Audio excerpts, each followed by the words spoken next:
고려 말 정몽주가 지은 시조 단심가를 아실 겁니다. 이 몸이 죽고 주고 100번 고쳐주고 백골이 진토되어 넋이라도 있고 없고 님 향한 일편 단심이야 가실 줄이 있으랴 라는 단심가를 아실 겁니다.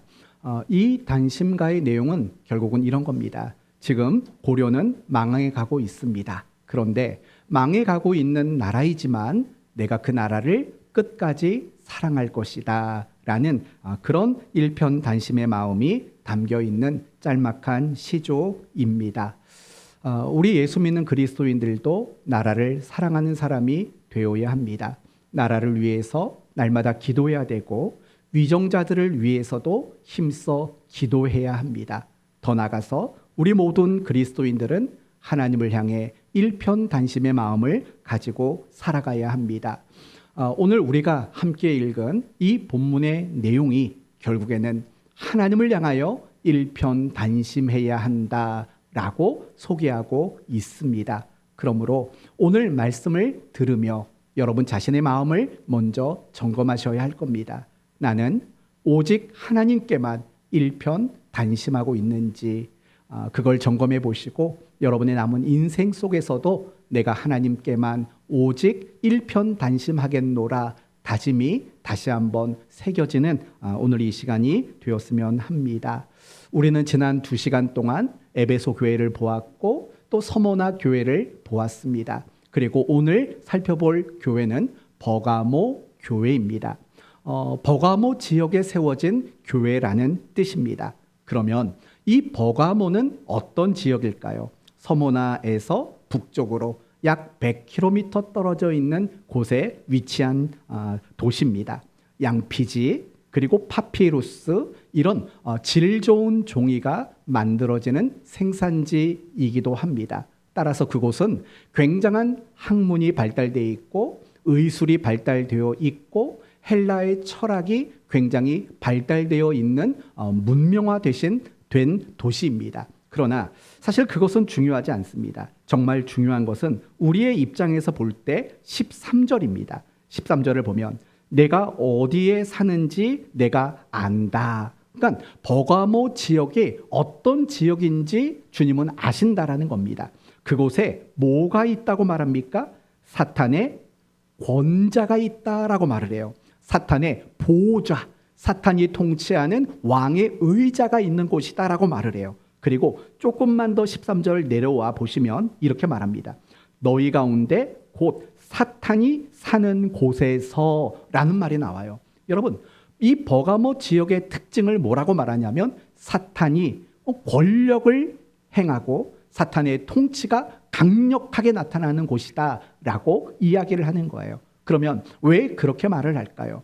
정말 사탄이 버가모 지역에 보좌를 만들어 뒀다는 뜻일까요? 그렇진 않습니다. 그러면 무슨 뜻일까요? 이런 뜻이죠. 그곳이 굉장히 많은 우상의 신전들이 있었고 로마 황제를 위해 로마 황제를 신격화하기 위해 만들어진 신전들이 여러 개나 있었다라는 겁니다. 더 간단히 말한다면 예수 믿는 사람들에게는 끊임없는 박해와 끊임없는 환난이 있을 수밖에 없는 그런 지역이었다. 이렇게 소개하고 있는 겁니다. 그렇다면 이 버가모 교회가 받은 칭찬과 책망이 무엇인가를 한번 생각해 보도록 합시다. 먼저 칭찬은 두 가지입니다. 13절 말씀을 보시면 이런 말이 나옵니다. 내가 무엇을 굳게 잡았답니까? 내 이름을 굳게 잡아서 라고 말을 합니다. 참 난해한 겁니다. 뭐가 난해하냐? 이름을 잡았다랍니다. 하나님의 말씀을 잡았다는 것도 아니고 이름을 굳게 잡았다고 말합니다. 어떤 의미일까요? 이 구절의 의미를 이해하려면 사도행전 4장 12절의 말씀을 염두하는 것이 필요합니다. 어떤 말이냐? 다른 이로서는 구원을 얻을 수 없나니 천하에 인간의 구원을 얻을 만한 다른 이름을 우리에게 주신 것이 없느니라. 이게 바로 사도행전 4장 12절의 말씀이에요. 간단히 말한다면 우리를 구원할 수 있는 유일한 이름은 누구밖에 없다는 거예요? 예수 그리스도. 예수 그리스도 말고는 구원을 이루게 하는 다른 이름이 없다라는 거죠. 따라서 이 버가모 교회 성도들이 주님의 이름을 굳게 잡았다라는 건 무엇이냐? 이렇게 말하면 됩니다. 오직 예수, 우리에게 구원의 길을 주실 수 있는 분은 오직 예수 말고는 없다라는 그런 믿음을 그들이 가지고 있었다라는 겁니다. 그러나 반대로 생각해 보십시오. 이미 여러분에게 말씀을 드린 것처럼 이 버가모 지역은 사탄의 권자가 있다, 사탄이 사는 곳이다 라고 말을 했습니다. 그럴 정도로 이방의 다양한 종교와 이방의 다양한 우상들이 존재했던 곳입니다. 그런 그 말은 무슨 말입니까? 각각 그들이 믿는 신, 각각 그들이 가지고 있는 종교들 나름대로의 구원의 길을 제시하는 장소였다라는 겁니다. 오늘날로 말한다면 종교 다원주의가 가득한 곳이라는 겁니다. 종교 다원주의란 뭡니까?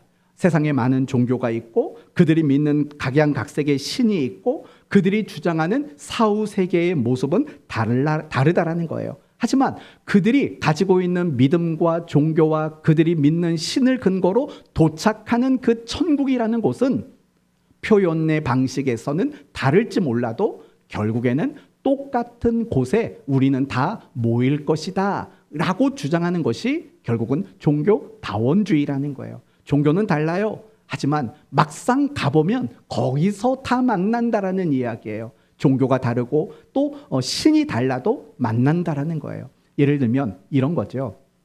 어떤 한 산이 있습니다. 우리 교회에서 가장 가까운 산은 정발산일 거예요. 가까운 곳에 정발산이 있죠. 그런데 이 정발산 정상에 올라가는 길은 하나밖에 없을까요? 그렇지 않습니다. 우리 교회가 있는 쪽에서 올라가는 것도 있고 암센터 뒤쪽에서 올라가는 것도 있고 정발 지하철역에서 올라가는 길도 있어요. 그거 말고도 여러 개의 길이 있다고요. 그러나 어느 길로 가든지 정상에 도착할 수 있어요. 그렇게 주장하는 게 바로 종교 다원주의라는 거예요. 그러나 우리 기독교는 그렇게 말하지 않습니다. 오직 예수 그리스도만이 우리를 영원한 천국으로 인도하시는 유일한 길이라고 우리는 믿어요. 우리가 잘 알고 있는 대로 내가 곧 길이요 진리요 생명. 다시 말하면 내가 길이다라는 거예요. 어떤 길이요? 유일한 진리로 인도하는 유일한 길, 생명으로 인도하는 유일한 길이라는 거예요. 우리는 그렇게 믿음을 가지고 있어요. 오직 예수 그리스도만이 우리를 구원하는 유일한 길이라는 거예요. 바로 이 버가모 교회 성도들이 그런 믿음을 가졌다라는 거예요. 많은 사람들이 많은 종교와 많은 신과 많은 구원의 방법을 말하지만 그들이 주장한 것은 아닙니다. 오직 예수 그리스도 말고는 구원의 방법이 없습니다. 이렇게 주장하고 이렇게 믿었다라는 거예요. 여러분 같으면 그렇게 하실 수 있겠습니까? 나와 다른 종교를 가지신 분들이 있는 그 자리에서 그들이 말하는 구원의 방법 앞을 듣는 가운데서 그거 틀렸어요. 예수 말고는 구원이 없어요 라고 여러분 말하실 수 있겠습니까? 참 껄끄러운 상황일 겁니다. 그러나 버가모 교회 성도들은 그렇지 않았다라는 거예요. 단호하게 오직 예수 그리스도 말고는 구원의 방법이 없습니다 라는 그런 믿음을 그들이 끝까지 지켰다. 그게 바로 너희가 내 이름을 굳게 잡아 라는 말의 뜻이 되는 겁니다. 두 번째 그들이 칭찬받은 것은 이런 겁니다. 13절 마지막에 보니까 나를 믿는 믿음을 저버리지 않았다고 말합니다. 이게 조금 전에 말했던 내 이름을 굳게 잡아와 연관되는 말입니다. 무슨 말이죠? 오직 예수 그리스도만 유일한 구원의 길입니다. 여러분, 버가모라는 지역에서 그런 주장을 한다면 어떤 일을 당할까요? 당연히 박해를 당하고 당연히 미움을 당할 수밖에 없을 겁니다. 그럼에도 불구하고 그들은 자신들이 믿고 주장한 그 바를 취소하지 않았다라는 거예요.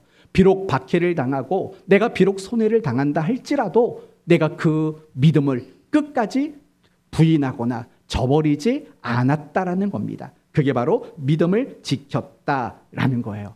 순교를 당할지언정 나는 오직 예수라는 그 믿음을 놓치지 않겠습니다 라는 이런 모습으로 버가모 교회 성도들이 칭찬을 받고 있다라는 거예요. 한마디로 말하면 버가모 교회 성도들이 받은 칭찬은 이겁니다. 오직 예수, 그리고 목에 칼이 들어와도 그 고백을 저버리지 않는 믿음을 가졌다. 이게 바로 버가모 교회 성도들이 칭찬받는 내용이라는 거예요.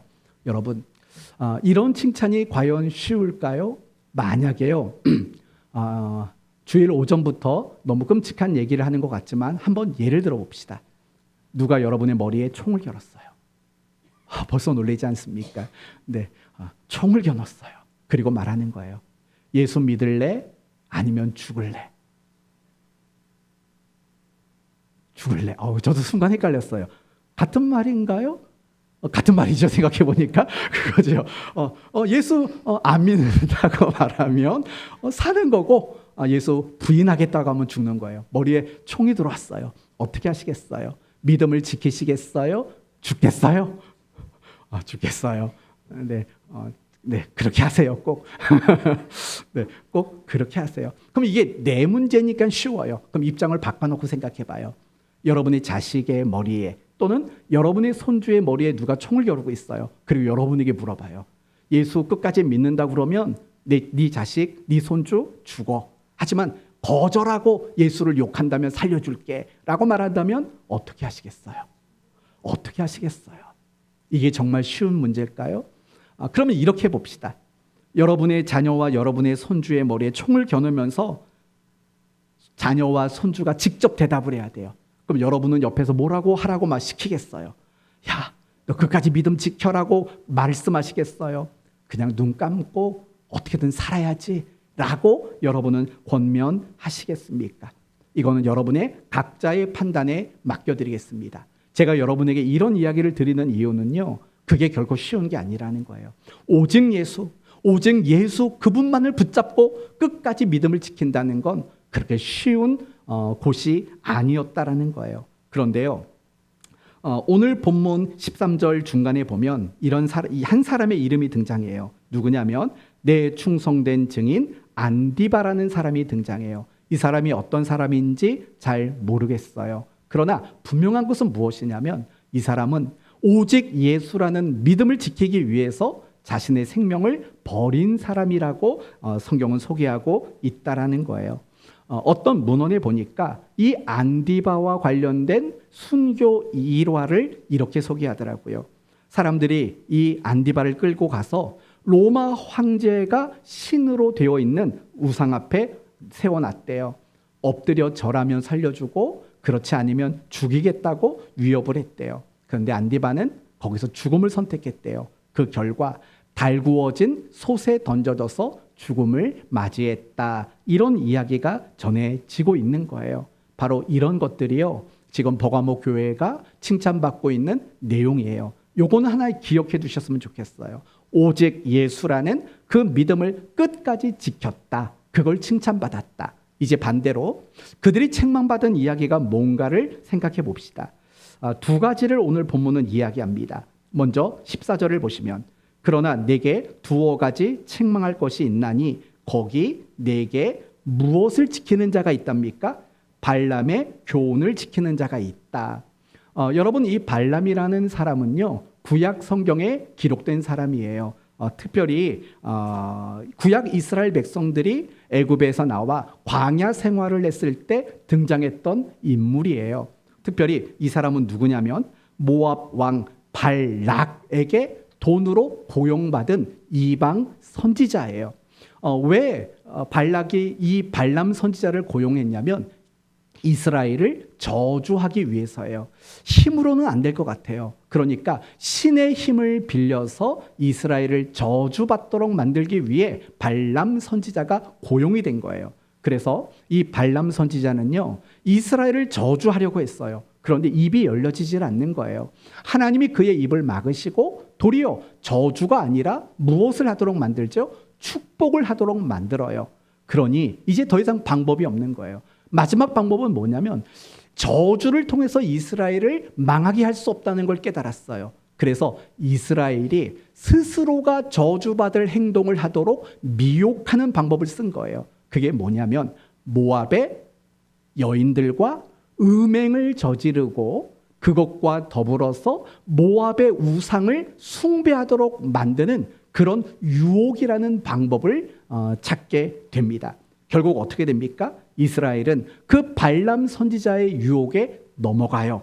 그래서 결국은 2만 4천 명이 죽임을 당하게 되는 끔찍한 일이 일어나요. 그러면 여러분, 이 발람 선지자가 했던 것이 뭐지요? 그들이 가지고 있는 욕심과 그들이 가지고 있는 욕망을 유혹하는 일이에요. 그걸 유혹해서 그들의 욕망과 욕심을 따라가도록 만드는 바로 그것이 발람의 교훈이라는 거예요. 그러면 또 한 가지가 나와요. 15절 말씀을 보시면 이와 같이 내게도 니골라 당의 교훈을 지키는 자들이 있도다. 니골라가 나와요. 니골라. 여러분, 이 니골라라는 사람이 주장하는 바는 과연 뭘까? 결국은 이런 거예요. 당시에는 영지주의가 만연했던 거예요. 영지주의는 뭐죠? 이런 거죠. 물질은 악하고 정신은 선하다라는 거예요. 그런데 그 영지주의 사상이 교회 안에 침투한 거죠. 그럼 어떻게 바뀌었느냐? 우리 육체는 악하고 우리의 영혼은 선하다로 그게 접목이 된 거예요. 그래서 그들이 어떤 착각을 가지게 됐냐면 어차피 육체는 악한 거기 때문에 무엇을 해도 그것은 그 악한 것보다 더 상위의 개념하는 선한 영혼에게 영향을 끼치지 못한다라는 거예요. 그럼 한마디로 말하면 어떤 결과가 나왔느냐? 그들은 자신의 육신의 욕망을 따라 자신의 육신의 욕구를 따라 마음대로 살아가는 방탕한 삶을 그들이 살게 되었다라는 거죠. 따라서 니골라 당이라는 것도 발람 선지자의 교훈과 마찬가지인 거예요. 인간이 가지고 있는 그 욕망 그리고 그 욕심 그런 것들을 추구하도록 만드는 유혹 이런 것들을 말하고 있다라는 거예요. 따라서 지금 버가모 교회 성도들이 책망을 받는 건 뭐냐? 왜 육신의 욕망 이러한 유혹에 너희는 넘어가고 말았느냐? 왜 발람의 유혹에 넘어갔고 너희는 왜 니골라 당의 유혹에 넘어가 세상에 빠져 사느냐? 이것이 바로 버가모 교회 성도가 받은 책망의 내용이라는 거예요. 이쯤 되면 여러분은 조금 고개를 갸우뚱거리셔야 돼요. 왜 그럴까요? 다시 한번 이렇게 생각해 보세요. 버가모 교회가 받은 칭찬이 뭐죠? 오직 예수 그리고 그 믿음을 끝까지 지켰다가 칭찬이에요. 그럼 뭘 책망받았죠? 발람의 교훈을 따라갔고 니골라 당의 교훈을 그들이 쫓아간 거에 대해서 세상의 유혹과 욕심 여기에 빠져 살아가는 것에 대해서 그들이 책망을 받았다고요. 이게 뭔가 앞뒤가 안 맞지 않습니까? 아니 끝까지 믿음을 지켰다고 칭찬했는데 책망은 뭐냐? 왜 유혹에 넘어가서 방탕하게 살아가느냐? 이게 그들이 받은 책망이에요. 여러분, 칭찬과 책망이 너무 상반된 모습이라는 것을 우리는 충분히 확인할 수 있다라는 거예요. 우리가 보기에는요, 너무나 모순처럼 보여요. 아니 믿음을 지켰는데 유혹에 넘어갔다? 이걸 도대체 우리는 어떻게 이해를 합니까? 간단하게 이해하는 방법이 있습니다. 뭐냐? 그런 사람도 있고 이런 사람도 있다고 보시면 돼요. 정말 오직 예수라는 그 믿음을 끝까지 지켜낸 성도들도 있지만 발람의 유혹 또 니골라 당의 유혹에 넘어가서 방탕하게 살아가는 성도들도 있다. 이렇게 이해해도 사실은 틀린 말은 아닐 거예요. 왜냐하면요 이렇게 표현했기 때문에 그래요. 14절을 보면 발람의 교훈을 지키는 자들이 있다라는 표현을 썼고 15절에도 니골라 당의 교훈을 지키는 자들이 있도다라고 어떤 특정인들을 지칭하는 것처럼 언급하고 있기 때문에 그래요. 그러나 지금부터가 저는 가장 중요한 이야기라고 생각해요. 뭐냐? 단순히 믿음을 지키는 성도도 있었고 또 세상의 유혹에 빠진 성도들이 있었다. 이렇게 간단하게 넘어갈 문제가 아니라는 거예요. 왜냐하면요. 지금 이 칭찬의 말을 할 때 한번 보시겠어요? 13절 말씀을 보시면 칭찬을 할 때 내가 어디에 사는지 내가 아노니. 여러분 여기서 말하는 내가는 누구죠? 버가모 교회를 말하는 거예요. 그리고 내가 아노니 거기는 사탄의 권세가 있는 데라 네가 내 이름을 굳게 잡아. 여기서 내가는 누구지요? 몇몇 사람만을 말하는 게 아니라 버가모 교회를 말하고 있는 거예요. 칭찬할 때도요, 버가모 교회를 칭찬한다라고 말하는 거예요. 그런데 반대로 그들을 책망할 때도 14절을 보면 그러나 내게라고 말을 해요. 어떤 특정인을 말하는 게 아니라 버가모 교회를 지칭하는 내가라는 표현을 썼다라는 거예요. 여러분, 이 부분이 우리가 놓쳐서는 안 되는 부분이에요. 물론 버가모 교회 안에는 믿음을 지키는 성도들도 있었고 세상의 유혹에 빠져 살아가는 성도들도 있었을 거예요. 그런데 넓은 관점으로 보면 지금 버가모 교회를 칭찬하는 거고 버가모 교회를 꾸중하고 있다라는 관점도 우리가 놓치면 안 된다라는 거예요. 개인을 칭찬하고 개인을 책망하는 게 아니라는 거예요. 지금 그 교회 자체를, 그 교회 그 자체를 칭찬하고 책망하고 있다라는 거예요. 여기서 우리는 아주 중요한 한 가지를 배워야 돼요. 그게 뭐냐? 교회는 모든 성도들이 한 몸 공동체라는 것을 우리는 배워야 한다라는 거예요. 분명히 그 교회 안에 칭찬받을 일을 한 사람도 있었어요. 그러나 그 교회 안에는 분명히 책망받을 사람들도 있었어요. 그런데 그 교회를 모두 칭찬하고 그런데 그 교회를 모두 책망하고 있다라는 거예요. 그것은 그들이 한 공동체였기 때문에 그렇다라는 거예요. 중요한 건 이거예요. 교회는 한 몸 공동체라는 거예요. 저는 여러분에게 이렇게 말씀을 드리고 싶어요. 정말 좋은 교회는 어떤 교회냐? 성도가 많은 교회도 아니고 재정이 충만한 교회도 아니에요. 정말 좋은 교회라는 것은 우리가 예수 그리스도를 머리로 해서 한 몸이라는 의식이 강한 교회. 저는 그런 교회가 가장 중요한 교회라고 생각해요. 가장 좋은 교회라고 생각해요. 성경을 읽어보십시오. 과연 교회를 좋은 교회라고 이야기할 때 재정을 이야기하고 있는지 규모와 사이즈를 가지고 이야기했는지를 보세요. 그렇지 않아요. 사도 바울의 교회론의 핵심은 예수 그리스도를 머리로 한 한 몸 공동체라고 그렇게 성경은 우리에게 늘 가르쳐주고 있는 거예요.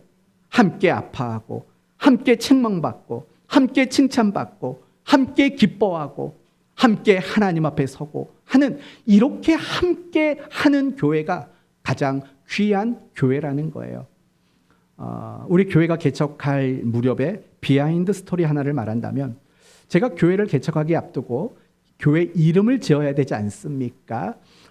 제가 마음에 있었던 교회 이름이 두 가지가 있었어요. 하나는 사랑하는 교회, 그리고 또 하나는 함께하는 교회였어요.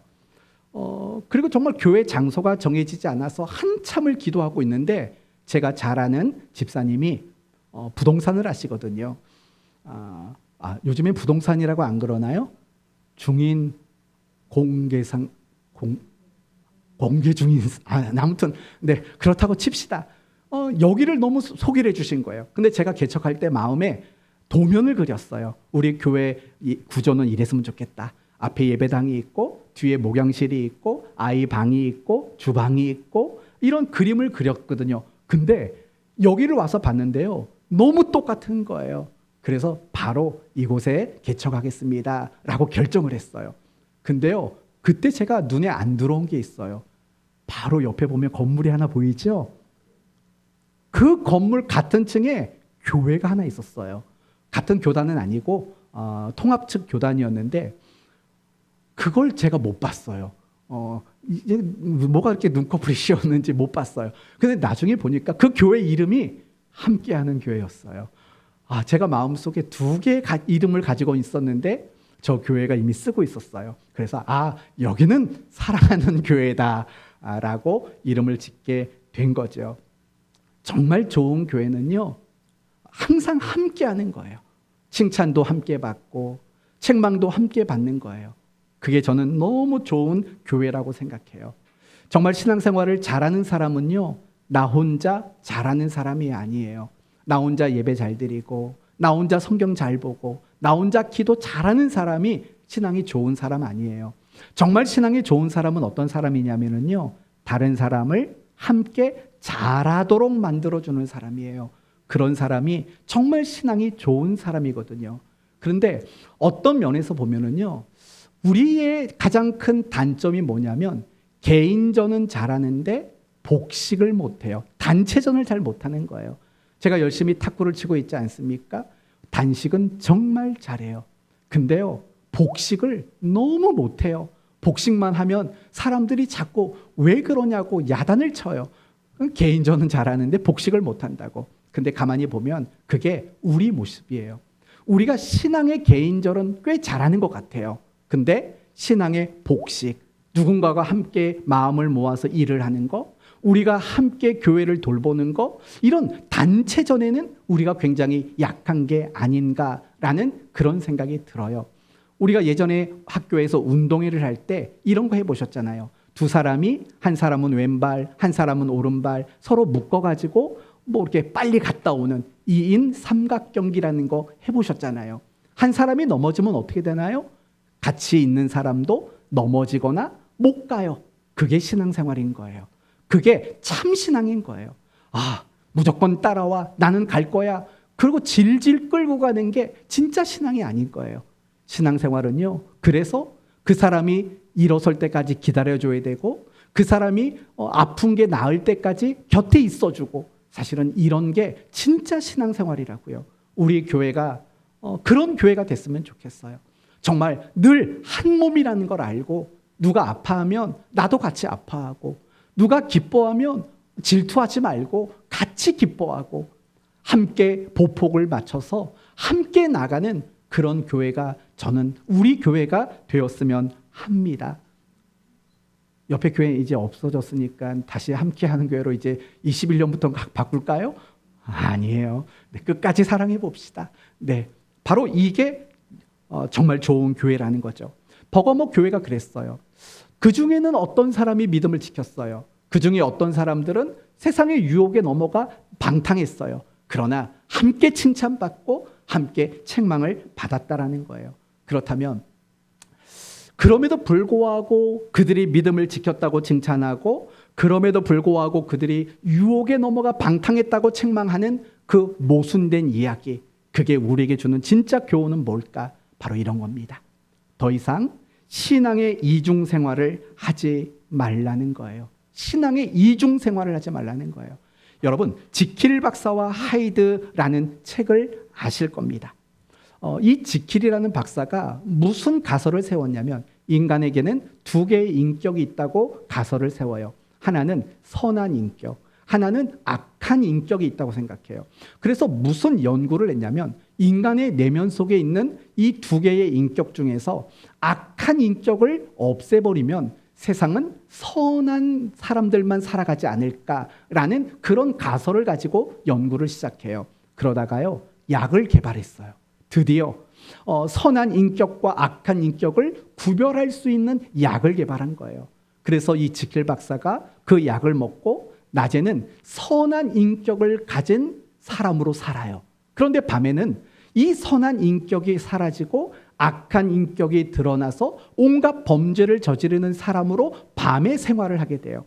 그런데 나중에는 어떻게 되냐면요, 이 선한 인격이 악한 인격에게 완전히 침몰당하게 돼요.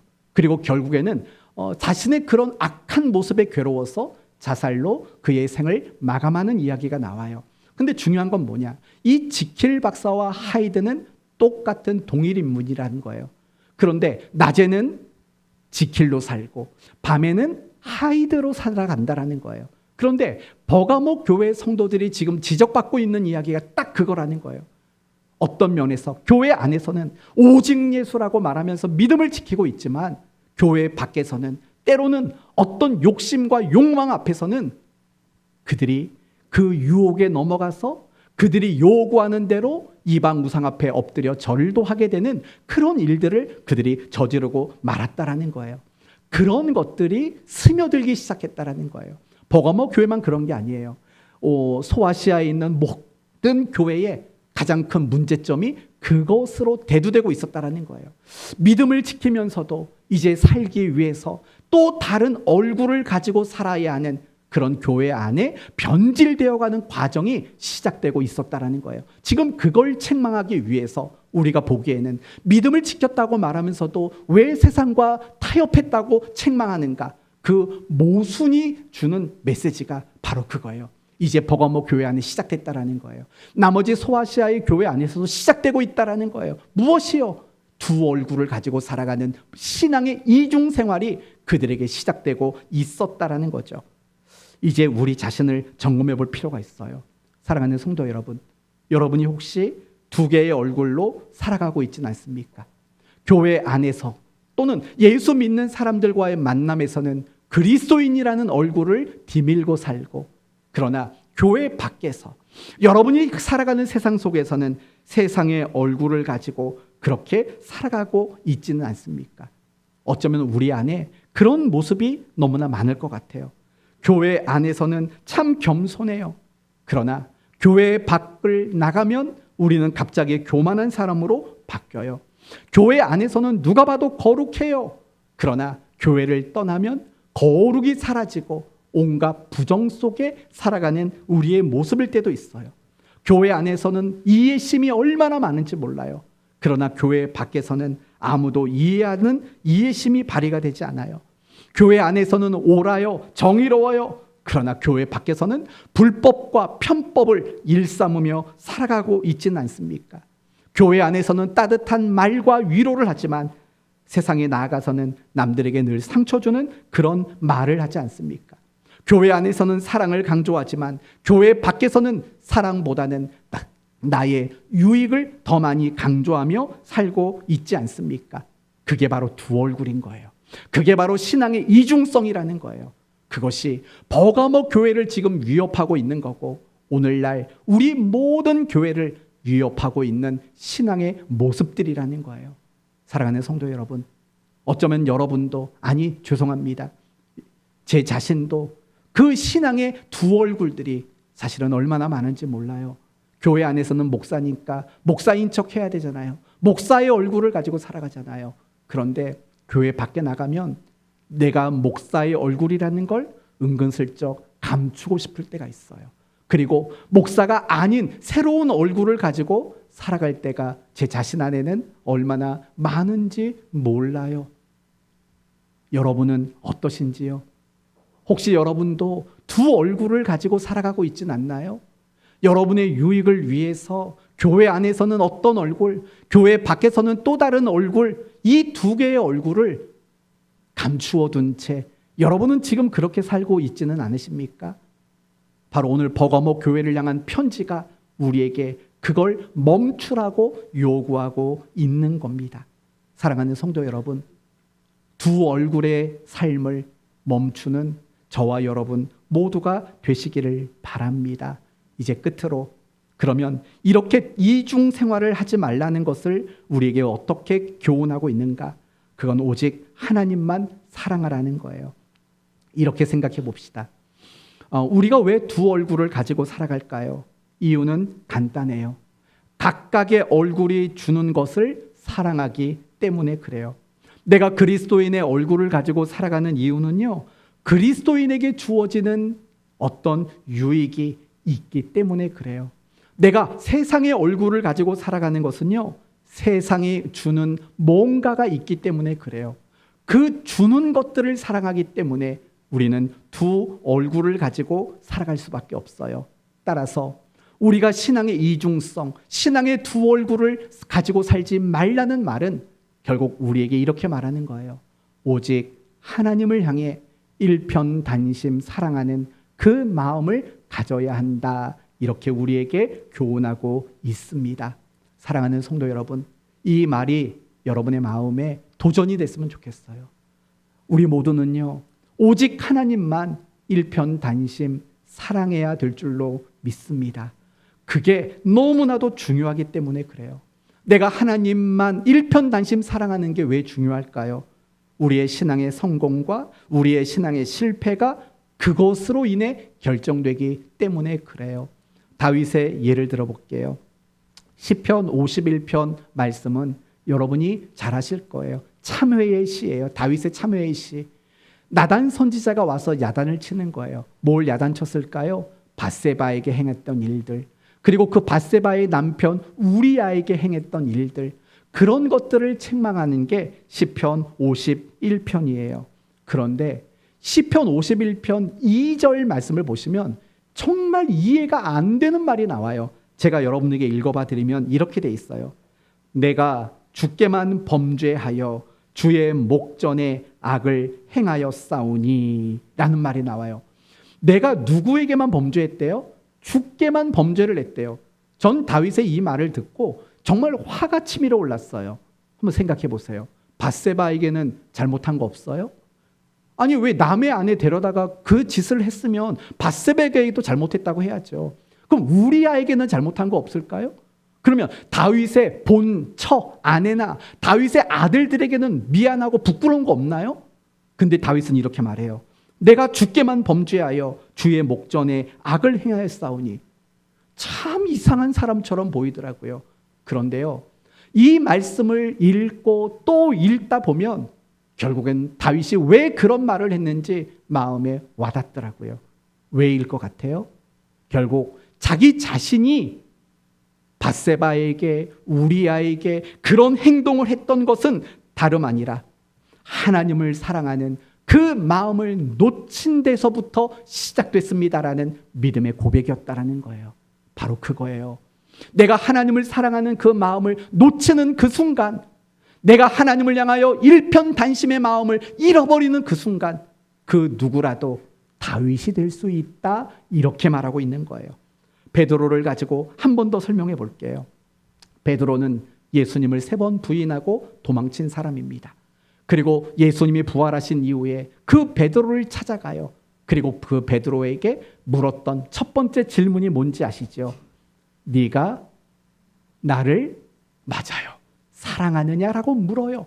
그리고 나서 뭐라고 말하냐면 내 양을 먹이라 라고 말을 해요.